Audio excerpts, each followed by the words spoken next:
Hey gang, in this video, let's cover report types in Salesforce. To build any kind of Salesforce report, the very first step is selecting a report type.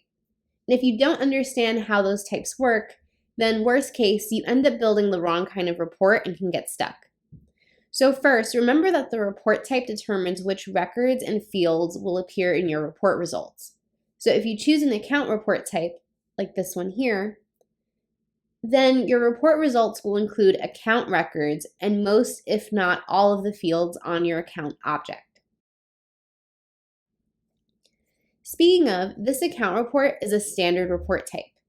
Now, standard report types come out of the box with your Salesforce instance and give you access to most data. They're definitely available for all the standard Salesforce objects like accounts, contacts, opportunities, and cases. They also create automatically when you create new custom objects, which is super helpful. In the event an existing report type is insufficient, meaning it doesn't have the right object relationships reflected or it's missing certain fields, then your administrator, if that person isn't you, has the option of creating a custom report type. We'll get into how those work in a separate video since it's more advanced, and 90% of the time, your standard report types are sufficient. So let's go back to this idea of choosing the right report type. Now, if you're only reporting on a single master object, like opportunities or accounts, and you know those are the fields you want to access, then it's a simple choice. You can select the report types that contain just that data. But say you want to report on a child object, or put another way, an object that must be related to a second parent record in order for it to exist in Salesforce. The payments object is a good example of this.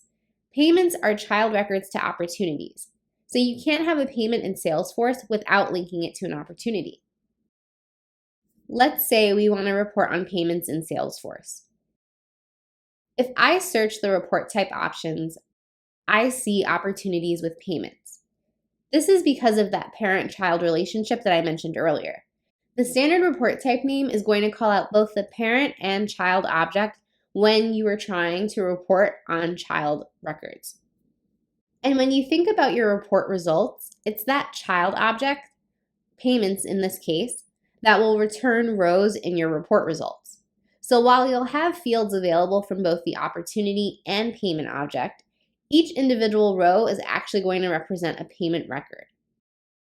This tends to be what throws off beginners, so let's see this in action by comparing an opportunities report to an opportunity with payments report. So notice that we have the same set of opportunity fields visible in both reports. This one on the left is our opportunities report, which only shows opportunity fields. This other one on the right is our opportunities with payments report. Notice that this opportunities data appears twice in this report. That's because while our first report is only pulling opportunities, this report is pulling payments into our report results. And this opportunity in particular has more than one payment. So as a general rule, when you see a standard report type that contains an object with objects, it usually means your report results will be based on that second related object. But it's worth flagging one exception here to that rule, which is activity reports. Activities can exist independently, but they do have a special kind of lookup relationship on their related to field, which allows them to be related to practically any Salesforce object via that single field. And by the way, activities are one of the few Salesforce objects that can do this. So that means there are lots of report type options for activities when you search this report type section. And each one will actually pull activity data into your report results.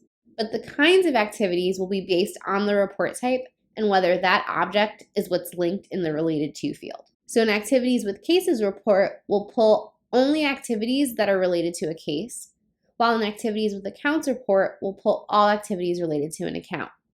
Make sense?